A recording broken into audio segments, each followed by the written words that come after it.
केसीआर के तीवर बदल गए जहां तक मुसलमान का ताल्लुक है, और इसी शख्स को मुझसे ज्यादा कोई नहीं जानता। क्या किस लिए साथ देंगे?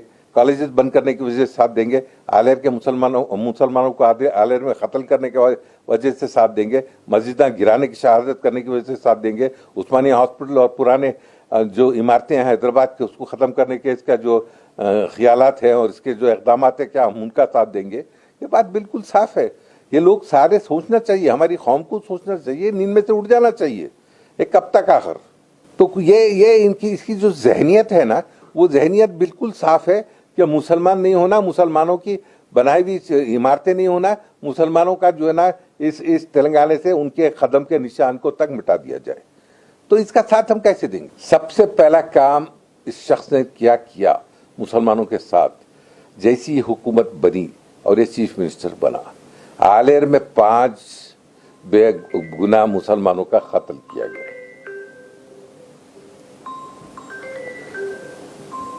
और उसके बाद जब गड़बड़ हुई, और ये वो लोग थे गरीब जिनके हाथों पांव में बेड़ी थी और पुलिस की वैन में बैठे थे, जहां इनको गोली मार के हलाक कर दिया गया। कोई कांस्टेबल, पुलिस का कोई जिम्मेदार भी, बड़ा ऑफिसर भी इतना बड़ा इकदाम नहीं उठा सकता जब तक उसको पूरी तरीके से सियासी पनाह न मिले और सियासी हुकूम सियासतदानों की तरफ से हुकूम न दिया जाए। इसके बाद मुसलमानों ने जब गड़बड़ किया कि थोड़ी बहुत गड़बड़ की कि तो इसने आंख पहुंचने के लिए कहा कि हम एक इंक्वायरी बिठाएंगे, और ऐसे आज तक वो इंक्वायरी क्या हुई? 9 साल हो गया, 10 साल होने को आ रहा है, उसका क्या नतीजा निकला? ये खुद इस बात की गमज़ी करती कि इसके अंदर इसकी पार्टी कम से कम इन्वॉल्व थी मुसलमानों के कत्ल के अंदर। अब इसके अलावा फौरन तेलंगाना के चीफ मिनिस्टर इन्हों बनते ही सबसे पहला कुलाड़ा चलाया इन्हों मुस्लिम अक़लियती कॉलेजेस के खिलाफ, और एक वक्त में 40 कॉलेजेस को ख़त्म कर दिया गया।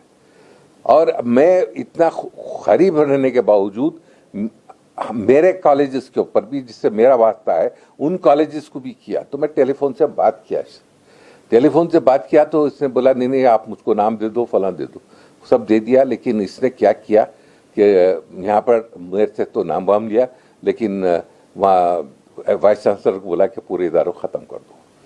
तो ये हकीकत है कि मैं और कई कॉलेजेस मुसलमानों के, हम सुप्रीम कोर्ट गए, बिलखुसूस शाहदान वाले मेरा साथ दिए, और मैं था जाकर काफ़ी पैसों खर्च किए, वकीलों को लगाया, और सुप्रीम कोर्ट की ऑर्डर की वजह से आज मुस्लिम इदारे जो भी है वो बाकी हैं। 40 से 45 जाकर और रह गए 5-6। तो ये कैफियत हुई। अब उसके बाद जो हालात और ख़राब होते चले गए, और एक जो सीरियस वाक़या हुआ, वो वाक़या ये है कि ये शख्स मुसलमानों के ज़माने की जो इमारतें हैं ना, उसको ख़त्म करने के दर पे। अब आप गौर से देखिएगा, उस्मानिया हॉस्पिटल तोड़ने का काम शुरू किया है। अदालत के अंदर जो केस चल रहा है, बाद लोग डाले हैं हैदराबाद के, और बहुत सारे हिंदू लोग शामिल हैं पुराने हैदराबाद के, कि ये उस्मानिया को ना तोड़ा जाए। लेकिन इसने एफिडेविट दिया कि वो इस काबिल नहीं है, उसको तोड़ देंगे हम, ये केसीआर। अब उसके साथ साथ ये मैटरनिटी हॉस्पिटल मुसलमान उसको भी तोड़ने के चक्कर में है, सुना कि हाई कोर्ट भी तोड़ने के चक्कर में है। इसके अलावा आप गौर से देखो कि गंडीपेट का क्या खिस्सा था। ये बाकायदा सुप्रीम कोर्ट और हाई कोर्ट की वजह से जियो इशू हुआ था प्रोटेक्शन के लिए, और वहाँ के एरियाज के अंदर कहा गया था ये तामीर नहीं होना, क्योंकि ये गंडीपेट और हिमायत सागर को मुतासिर कर रहे थे। उसके खिलाफ जियो को अभी हाल में ख़त्म किया। इसलिए ख़त्म किया कि ये पूरी जो है ना ये कंस्ट्रक्शन लॉबी है, खुद इसके ख़ानदान वाले इन्वॉल्व है वहाँ के ज़मीनात ख़रीदने में, और बेनामी ट्रांसैक्शंस हैं।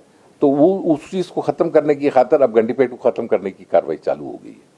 अब आप इसके अलावा देखो कि जो मोतमदी थी, पुराना सेक्रेटेरिएट था, वो तकरीबन 150 साल का था, जहाँ पर महबूली बादशाह और उस ज़माने से बैठते थे लोग, और वहाँ पर बड़ी मस्जिद थी, और जो मुसलमानों की हुकूमत की जो है ना गमाजी करते थे, ये इबारतें, उसको वो हेरिटेज बिल्डिंग थी, उसको तोड़कर अब एक नई बिल्डिंग बनाया है। और वो ये इससे पहले ये बात बोला था कि मैं इस मोतमदी में, इस सेक्रेटेरिएट में जहाँ ये लोग बैठते थे, मैं बैठूंगा, मेरा ऑफिस, वो सब खत्म हो गया। खत्म करके इसने एक नया सेक्रेटेरिएट बनाया ताकि वहां पर मुसलमानों की जो निशानियां थे उसको खत्म किया जाए। यह इसका मंशा था। अब एक चीज जो इम्पोर्टेंट है, जो मैं आपके सामने बोलना चाहूंगा, वो ये है कि मसाजिद की शहादत। 9 साल की हुक्मरानी में इस शख्स ने तकरीबन 10 साल के अंदर तकरीबन 8-9 मस्जिद शहीद कर दिए गए तेलंगाना में। तो इसका एवरेज हुआ हर साल एक करते जा रहे हैं। तो अब इन हालात के अंदर लाजिम था कि अब जो भी शख्स, मैं हूं या कोई और शख्स हो, जिसका मुसलमानों से ताल्लुक है, जो मुसलमानों के इंटरेस्ट का जो है ना प्रोटेक्शन चाहता है, तो उसकी वो हर वो शख्स मेरे साथ देगा जिसके खिलाफ हो जाएगा। हम इसके खिलाफ नहीं है जाती, मैं इससे पहले भी ये बात बोला, हम इसके दुश्मन नहीं है, लेकिन इसकी ज़हनियत के दुश्मन है।